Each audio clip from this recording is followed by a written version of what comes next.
हाँ तो नमस्कार जी। कैसे हैं?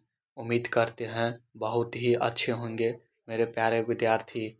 तो आज के इस वीडियो में क्लास 10th का फिजिक्स का चैप्टर नंबर 5 को स्टार्ट करेंगे, जिसका नाम है विद्युत धारा का चुंबकीय प्रभाव, magnetic effect of electric current. तो चलिए हम इस वीडियो को हम स्टार्ट करते हैं। सबसे पहले देखिए, हम जानेंगे चुंबक क्या है। सबसे पहले जानेंगे चुंबक क्या है।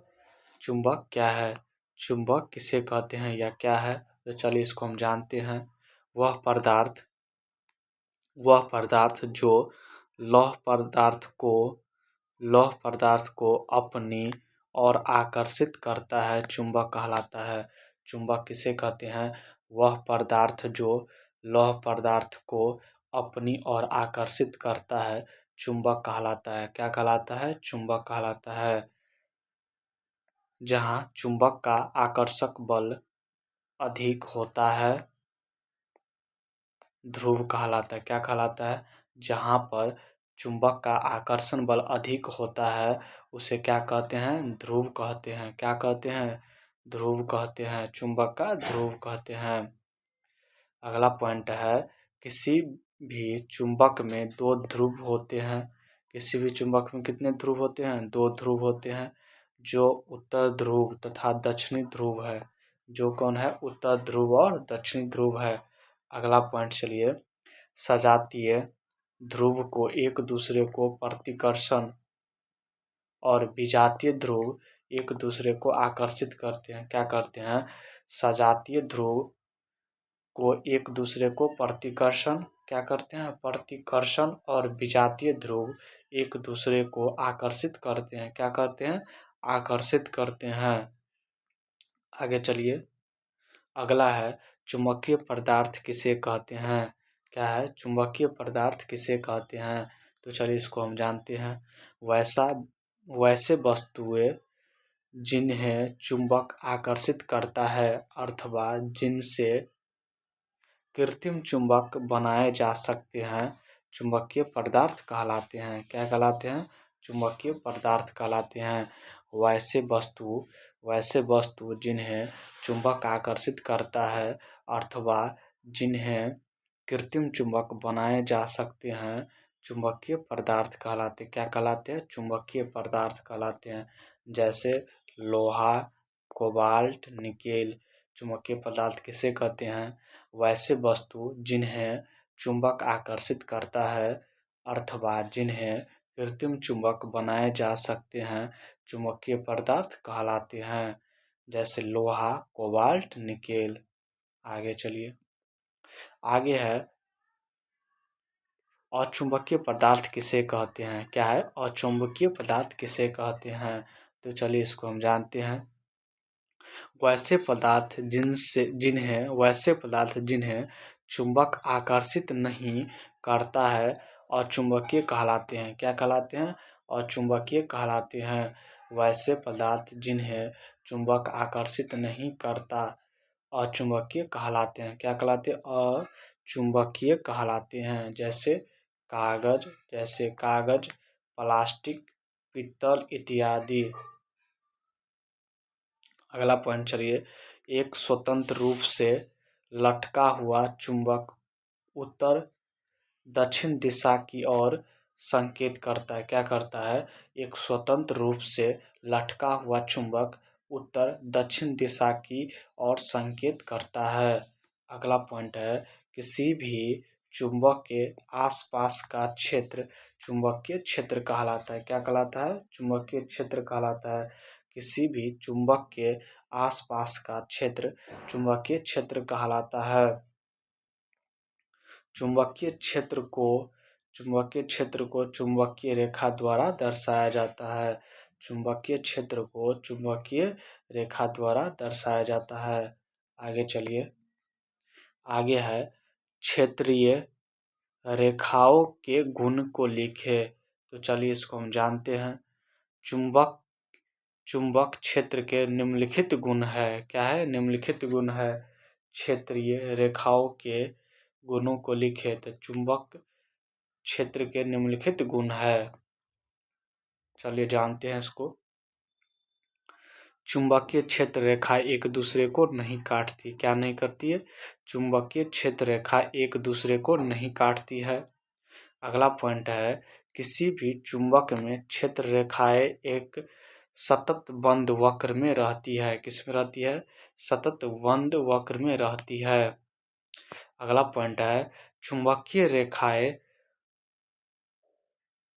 उत्तरीय ध्रुव से निकलकर दक्षिणी ध्रुव में प्रवेश करती है और पुनः चुंबक के भीतर से दक्षिणी ध्रुव से उत्तर ध्रुव की ओर वापस आती है।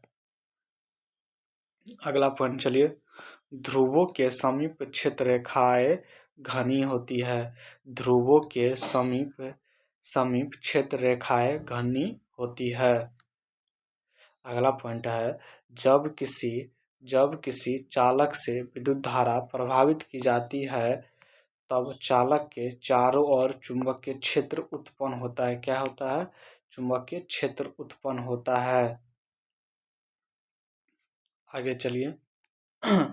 आगे है, मैक्सवेल के दक्षिण हस्त नियम को लिखे। क्या है? मैक्सवेल के दक्षिण हस्त नियम को लिखे। तो चलिए इसको हम जानते हैं। यदि धारावाहिक तार को दाएं हाथ की मुट्ठी में इस प्रकार पकड़ा जाए कि अंगूठा धारा की दिशा की ओर संकेत करता हो तो हाथ की अन्य उंगलियां चुंबक क्षेत्र की दिशा व्यक्त करेगी। क्या करेगी? चुंबक क्षेत्र की दिशा व्यक्त करेगी। मैक्सवेल के दक्षिण हस्त नियम को लिखे। तो मैक्सवेल के दक्षिण हस्त नियम क्या है? यदि धारावाहिक तार को दाएं हाथ की मुट्ठी में इस प्रकार पकड़ा जाए कि अंगूठा धारा की दिशा की ओर संकेत करता हो तो हाथ की अन्य उंगलियां चुंबक क्षेत्र की दिशा व्यक्त करेगी। आगे चलिए। आगे है, विद्युत चुंबक किसे कहते हैं? विद्युत चुंबक किसे कहते हैं? विद्युत चुंबक वैसे चुंबक है जिसमें चुंबक उतने ही समय तक विद्यमान रहता है जितने समय तक परिनालिका में विद्युत धारा प्रभावित होती रहती है। विद्युत चुंबक किसे कहते हैं? विद्युत चुंबक वैसा चुंबक है जिसमें चुंबक तो उतने ही समय तक विद्यमान रहता है जितने समय तक परिनालिका में विद्युत धारा प्रभावित होती रहती है। अगला पॉइंट है, विद्युत चुंबक बनाने में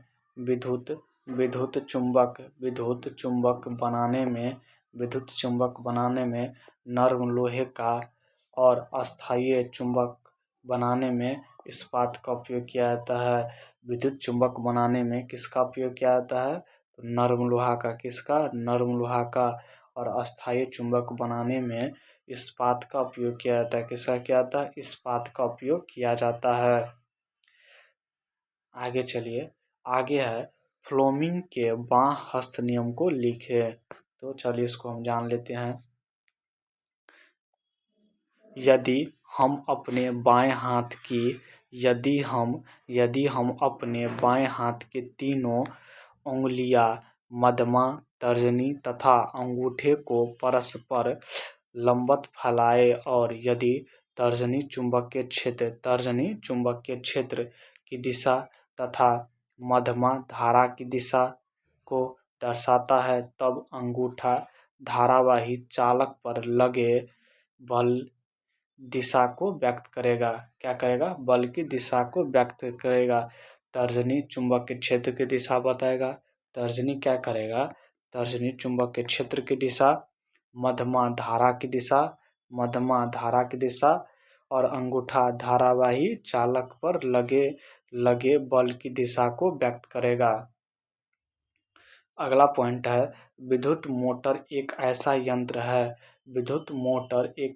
यंत्र है जिसके द्वारा विद्युत ऊर्जा को यांत्रिक ऊर्जा में परिवर्तित किया जाता है। विद्युत मोटर एक ऐसा यंत्र है जिसके द्वारा विद्युत ऊर्जा को यांत्रिक ऊर्जा में परिवर्तित किया जाता है। आगे चलिए, आगे है विद्युत चुम्बकीय प्रेरण क्या है। विद्युत चुम्बकीय प्रेरण क्या है, तो चलिए इसको हम जानते हैं। सर्वप्रथम फैराडे ने 1831 ईस्वी में दिखाया गया कि यदि किसी विद्युत चुम्बक तथा तार की बनी एक बंद कुंडली के बीच की दूरी को शीघ्रता से बदला जाए तो कुंडली में एक क्षणिक विद्युत धारा प्रभावित होती है। उसे क्या कहते हैं, विद्युत चुम्बकीय प्रेरण कहते हैं। क्या कहते हैं, विद्युत चुम्बकीय प्रेरण कहते हैं। किसने दिया था, फैराडे ने 1831 में। कितना में, 1831 में। आगे चलिए, आगे है फ्लेमिंग का दक्षिण हस्त नियम को लिखे। चलिए इसको हम जान लेते हैं। यदि दाहिने हाथ राइट हैंड के अंगूठा, तर्जनी, मध्यमा परस्पर समकोणीय इस प्रकार रखे गए हो कि तर्जनी चुंबकीय क्षेत्र की दिशा को संकेत करती हो और अंगूठा गति की दिशा में हो, तो मध्यमा प्रेरित धारा की दिशा को संकेत करेगी। फ्लेमिंग का दक्षिण हस्त नियम क्या है। यदि दाहिने हाथ के अंगूठा, तर्जनी और मध्यमा परस्पर समकोणीय इस प्रकार रखे गए हो कि तर्जनी चुंबकीय क्षेत्र की दिशा को संकेत करती हो और अंगूठा गति की दिशा में हो, तो मध्यमा प्रेरित धारा की दिशा को संकेत करती है। आगे चलिए, आगे है विद्युत जनित्र क्या है। विद्युत जनित्र क्या है, चलिए इसको हम जान लेते हैं। एक ऐसा यंत्र जिसके द्वारा यांत्रिक ऊर्जा को विद्युत ऊर्जा में परिवर्तित किया जाता है। विद्युत जनित्र क्या है, एक ऐसा यंत्र है जिसके द्वारा यांत्रिक ऊर्जा को विद्युत ऊर्जा में परिवर्तित किया जाता है। एक ऐसा यंत्र है जिसके द्वारा यांत्रिक ऊर्जा को विद्युत ऊर्जा में परिवर्तित किया जाता है, उसे क्या कहते हैं, विद्युत जनित्र कहते हैं। क्या कहते हैं, विद्युत जनित्र कहते हैं। आगे चलिए, आगे है अतिभारण क्या है। अतिभारण किसे कहते हैं, क्या है, अतिभारण किसे कहते हैं। अतिभारण किसे कहते हैं, यदि किसी उपकरण की कुल शक्ति तार की सीमा से अधिक हो जाती है तो ऐसी स्थिति में उपकरण अधिक धारा खींचने लगता है, जिसे अतिभारण कहा जाता है। जिसे क्या कहते हैं, अतिभारण कहा जाता है। यदि किसी उपकरण की कुल शक्ति तार की सीमा से अधिक हो जाती है तो ऐसी स्थिति में उपकरण अधिक धारा खींचने लगता है, जिसे अतिभारण कहा जाता है। जिसे अतिभारण कहा जाता है। आगे चलिए, लघुपथन किसे कहते हैं। लघुपथन किसे कहते हैं। लघुपथन किसे कहते हैं, जब कभी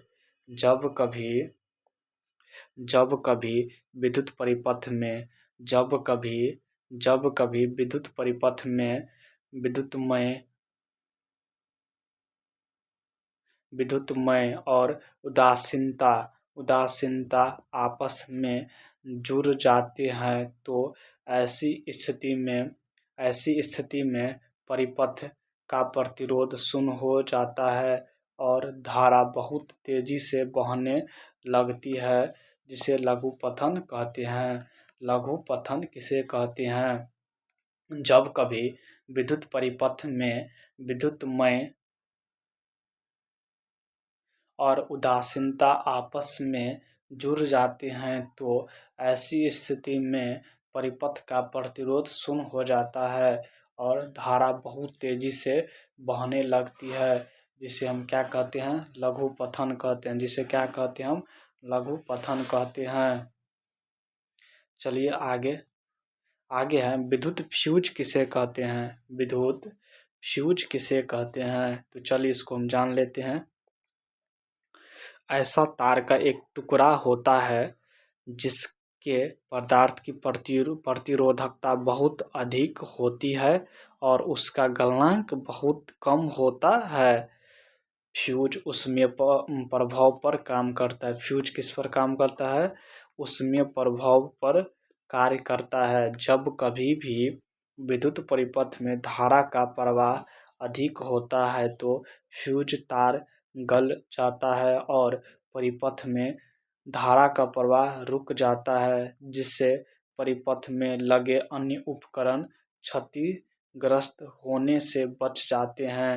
फ्यूज सदैव विद्युत में तार के साथ श्रेणी क्रम में जोड़ा जाता है। फ्यूज हमेशा किस में जोड़ा जाता है, श्रेणी क्रम में जोड़ा जाता है। आगे चलिए, आगे है चुंबकीय क्षेत्र रेखाओं के दो गुण को लिखे। ये क्वेश्चन बैंक का क्वेश्चन है। चुंबकीय क्षेत्र रेखाओं के दो गुण को लिखे। तो चुंबकीय क्षेत्र रेखाओं के गुण निम्न है। कौन कौन है, चलिए इसको हम जान लेते हैं। चुंबकीय क्षेत्र रेखाएं एक दूसरे को प्रतिच्छेद नहीं करती। क्या नहीं करती है, एक दूसरे को प्रतिच्छेद नहीं करती है। चुंबकीय क्षेत्र रेखा जहाँ काफी सघन होती है वहाँ का क्षेत्र काफी प्रबल होता है। क्या होता है, काफी प्रबल होता है। आगे चलिए, आगे है विद्युत धारा के चुंबकीय प्रभाव से संबंधित दक्षिण हस्त अंगूठा का नियम लिखे। विद्युत धारा के चुंबकीय प्रभाव से संबंधित दक्षिण हस्त अंगूठा का नियम लिखे। तो चलिए इसको हम जानते हैं। आप अपने दाहिने हाथ में विद्युत धारावाही चालक को इस प्रकार पकड़े हुए हैं कि आपका अंगूठा विद्युत धारा की दिशा की ओर संकेत करता है। विद्युत धारा दिशा की ओर संकेत करता है। तो अपनी उंगलियां चालक के चारों ओर चुंबकीय क्षेत्र की रेखा और दिशा में लिपटी होगी। इसे दक्षिणी हस्त अंगूठा नियम कहते हैं। आप अपने दाहिने हाथ में विद्युत धारावाही चालक को इस प्रकार पकड़े हुए हैं कि आपका अंगूठा विद्युत धारा की दिशा की ओर संकेत करता है। तो अपनी उंगलियां चालक के चारों ओर चुंबकीय क्षेत्र की रेखाओं की दिशा में लिपटी होगी। इसे दक्षिण हस्त अंगूठा नियम कहते हैं। आगे चलिए, आगे है विद्युत मोटर का सिद्धांत को लिखे। विद्युत मोटर का सिद्धांत को लिखे। तो चलिए इसको हम जानते हैं। विद्युत क्या है, विद्युत मोटर का सिद्धांत को लिखे। विद्युत मोटर एक ऐसी युक्ति है जिसमें विद्युत ऊर्जा का यांत्रिक ऊर्जा में रूपांतरण होता है। विद्युत मोटर एक ऐसी युक्ति है जिसमें विद्युत ऊर्जा का यांत्रिक ऊर्जा में रूपांतरण होता है। क्या होता है, यांत्रिक ऊर्जा में रूपांतरण होता है। विद्युत मोटर क्या है, विद्युत मोटर एक ऐसी युक्ति है जिसमें विद्युत ऊर्जा का यांत्रिक ऊर्जा में रूपांतरण होता है। विद्युत चुंबकीय प्रेरण से आप क्या समझते हैं। विद्युत चुंबकीय प्रेरण से आप क्या समझते हैं। सर्वप्रथम फैराडे ने 1831 ईस्वी में दिखाया गया कि यदि किसी विद्युत चुंबक तथा तार की बनी एक बंद कुंडली के बीच की दूरी को शीघ्रता से बदला जाए तो कुंडली में एक क्षणिक विद्युत धारा प्रभावित होती है। विद्युत धारा प्रभावित होती है, उसे ही क्या कहते हैं? विद्युत चुंबकीय प्रेरण कहते हैं। क्या कहते हैं? विद्युत चुंबकीय प्रेरण कहते हैं। तो आज के लिए इतना ही। अगली सेशन में हम इससे आगे का टॉपिक को देखेंगे। तो आज के लिए इतना ही। जय हिंद।